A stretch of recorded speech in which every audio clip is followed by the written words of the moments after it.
So all lanes on a very busy stretch of South Claiborne are finally open. It's been kind of a nightmare. This is a welcome sight for drivers who've been dealing with construction backups for a year now. There is a catch, though. Yeah, I'm one of those drivers. Rachel Haley is on South Claiborne. Rachel, will this road stay open? No. Unfortunately, what we found out today is that after the Super Bowl, there will be more lane closures here.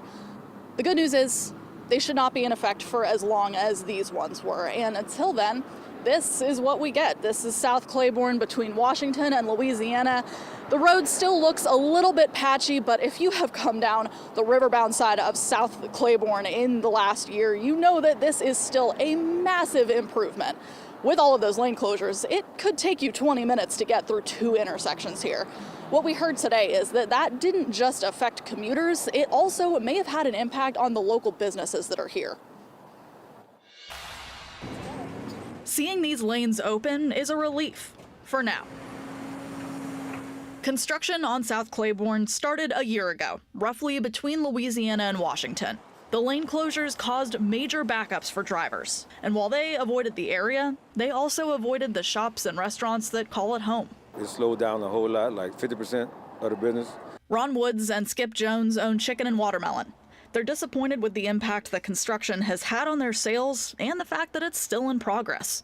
We should have been done by now. Just to get patchwork after a year, that's terrible. Sewerage and Water Board Superintendent Steve Nelson says crews have run into a few issues, including the freeze. The project replaced a 100-year-old water line. The purpose was to improve water pressure in some parts of the city and have fewer leaks.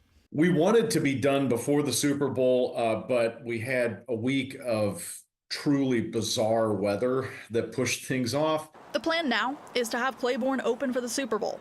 Then crews will close those lanes again to finish up. We'll have a 2-week window where we'll mill off the top 2 inches, and then we'll come back with a brand new coat of asphalt, and then we'll permanently stripe it, and then it'll be permanently open and we'll be all done. In the meantime, traffic is flowing, but the people that depend on Claiborne for customers are wishing for some compensation for the money they lost while it was stopped.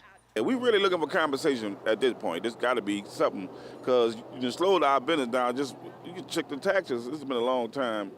Man, it's terrible right now. It's horrible around here. And after a year, they're not counting on a quick reopening either. I don't believe it's done until I really see it's done. And this timeline all depends on the weather holding out too. The Sewerage and Water Board says that if there are any more extreme weather events between the Super Bowl and Mardi Gras, it could push the finish date for this project even later. In Central City, Rachel Handley, WWL, Louisiana.